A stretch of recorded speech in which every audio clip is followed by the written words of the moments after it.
The story is about a guy named Joe who has a great passion for jazz. He teaches a music class with individual students who play terrible music, but he is still patient and encourages them, convincing them with his own story. When he was a child, his father took him to a jazz night which he did not enjoy, but when he began to listen to the pianist's first notes and hear him sing, he liked jazz from then on. And knowing that he was born to play music, he told the story as he ran his hands over the keys, and the smooth sound from there continued to fascinate the children. A colleague brought an announcement. He became an official teacher and enjoyed all the benefits as a regular teacher, but somehow he didn't seem very happy. He went back to class and looked at the photos of the musicians. The news that he got an official job made she always wanted him to have a stable job, and even the people working in her tailor shop also hoped he would agree to that job. He didn't seem to like it very much, but to make his mother happy, he nodded to reassure her. A student also called to announce that he would be playing music at the theater tonight, and if possible, Joe could come because the theater needed more musicians. Without further ado, Joe rushed to the theater. The woman was practicing playing the trumpet. The sound of her trumpet fascinated Joe. She thought Joe was unprofessional because she had never trusted the teacher's rigid way of playing music,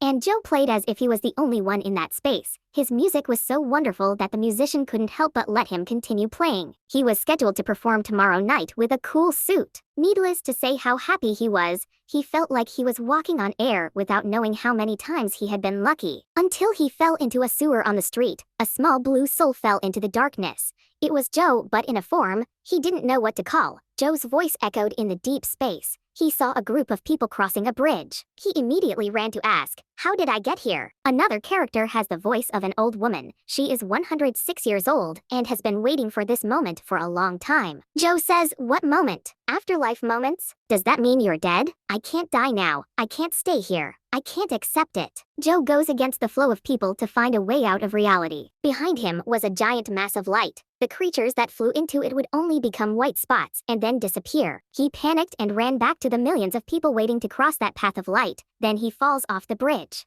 A manager named Jerry replied that this was not the afterlife, but this was the world before reincarnation. It's a bit confusing, isn't it? We have heard about the afterlife after we die. What will happen to us when we die? But not many people talk about the world before we were born. Who, where, and what we are. It can be understood that each of us is a quantum of the universe. When we are born or die, we will still be particles in that universe without being able to change. We will only transform into another quantum. We are not naturally born with a personality. The universe has given it to us since we were just souls. While Joe was in another place to understand his previous world, a quantum manager discovered that a soul had disappeared. Joe only had the purpose of returning to Earth, so he escaped into new souls to enter the Earth Gate. But no matter how many times he jumped over, he still returned to the land of the previous world. The soul manager came to the place, but Jerry saw that Joe still didn't seem to accept his fate, so he covered him up. She let him go to conference oneself and let the soul manager panic and look for the escaped soul. At the conference, bewildered souls were explained how the universe sends souls,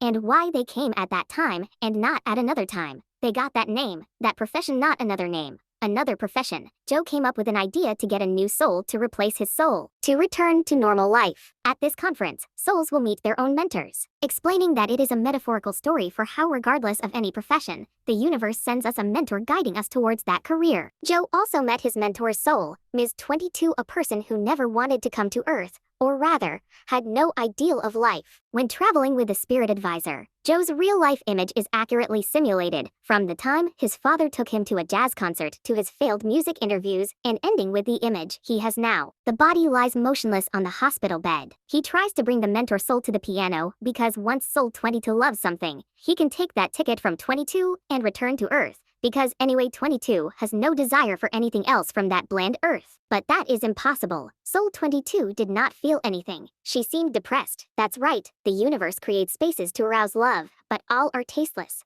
odorless, are all bland. No wonder 22 lacks such interest in Earth. What he can do is agree to go through the gate of the afterlife to continue the cycle of becoming someone new, and that moment is coming. However, 22 still wanted to help him return to his old self. So he tricked Jerry into bringing Joe to a place where there are souls with different passions. This is the space of passionate souls. They are immersed in their passion without any factors affecting them. If Joe's body wasn't still alive, his soul would be there too. There are monsters here just waiting for any soul to try to come back to drown them. Suddenly a big boat rushes in. This is the man whose job it is to bring back those who want to return life searching for their body. Joe is a special case, even when the soul and body are no longer connected but still wants to find it. The captain still helped him. On the way back to his world, Joe saw many lost souls. Those were souls whose bodies still functioned, but they no longer loved it. When he came to a small river where he could return to his body, he needed to concentrate to connect with the world. A circle appeared. He saw his city. Concentrated a little more, he saw himself lying on the hospital bed. Because he was so impatient that before he could hear the captain's words, he jumped into that space hole, dragging Advisor 22 along. But unfortunately, the soul of the one who wanted to live fell on the cat,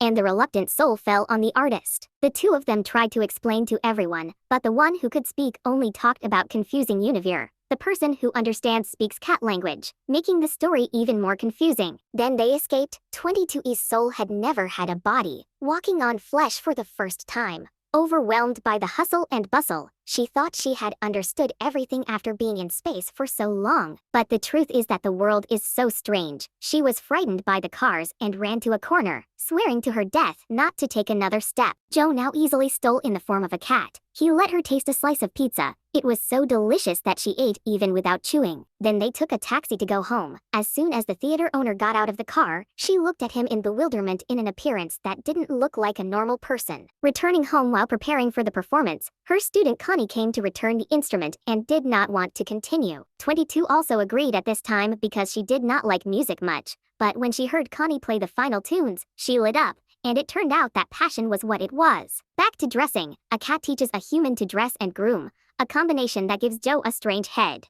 They have no choice but to bring the head to a hairdresser on the street. The shop was so crowded, but when he saw Joe's head, he had to prioritize cutting it first. While cutting hair, 22 talked endlessly about the universe, which sounded very interesting. The hairdresser also freely shared that he also had a dream of becoming a veterinarian, but to make a living he had to become a hairdresser. But no matter what, he still feels very happy with his present. 22 and Joe were both very touched by his confessions, while the old soul manager came to Earth to find him in any form that humans could not recognize. But somehow he captured a homeless man on the street, but luckily he discovered in time to return him to the world. At this time, Joe and 22 were still calmly chatting on the street, and 22 even made funny jokes that made Joe laugh. While bending down to pick up the hat, because she was not used to the appearance of a tall man, she accidentally tore the pants right in the middle of the street. Joe quickly used his body to cover the floral pants, so they had to go to his mother's store to ask mother to fix it. On the train, cats lie comfortably on the bench, while humans are shy and afraid of bumping into others. Coming to mother's shop, the neighbors must have told her about Joe's performance tonight. She seemed disappointed. This time Joe, actually 22, was able to say things about passion to his mother. It's true that passion may not earn you much, but when you live with it, you feel better, Mom. Honestly, she has always been proud of Joe's talent and passion, but is afraid that without money she can't live, so she was upset many times. She also silently prepared a beautiful suit for him. That was also the outfit his father left behind along with a hat, a whole combo full of artists. Receiving his mother's support, Joe felt like he had let go of all his worries. The two of them gently walked together again as the afternoon fell in the city. 22 begins to see that this life is worth living. Suddenly, the captain appears. The moment when the space portal takes them back to their original state is coming. Joe will be human and 22 will return to the world in between. But 22 now felt regretful about life. She wanted to stay a little longer to see how beautiful life really was. She couldn't bear to give up so quickly and ran away. The cat chased him until they fell into the manager's waiting space trap. Returning to the middle world, Joe was angry with 22 because he broke his promise, and that's why they both ended up like this. Joe had just left when he saw something fall on his head. 22 gave him a ticket to the world and then left. Joe took the ticket without thinking and rushed towards the world gate. He was himself again. He participated in performances and many more. But why didn't he feel any different?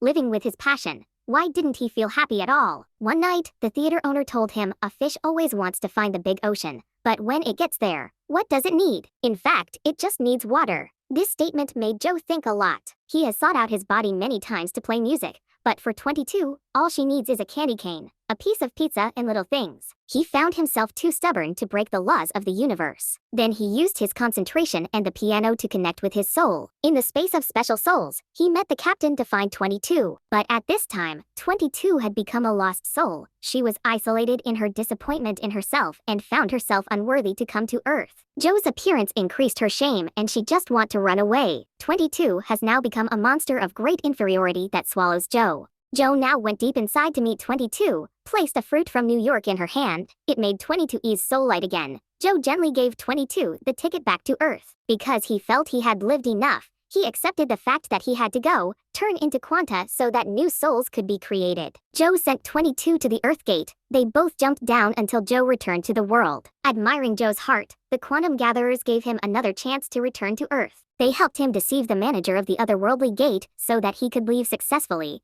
and he was allowed to continue playing the piano and enjoying happy days with his mother. This crossing of yin and yang made him realize many things. Life is beautiful and precious. Don't live like lost souls full of negativity and lost in space. Always have passion even though you don't know how long or short life will be. The movie concludes here. Thank you for watching. See you in the next episodes. If you enjoyed it, please give a like and subscribe to the BTW Chill Movie channel.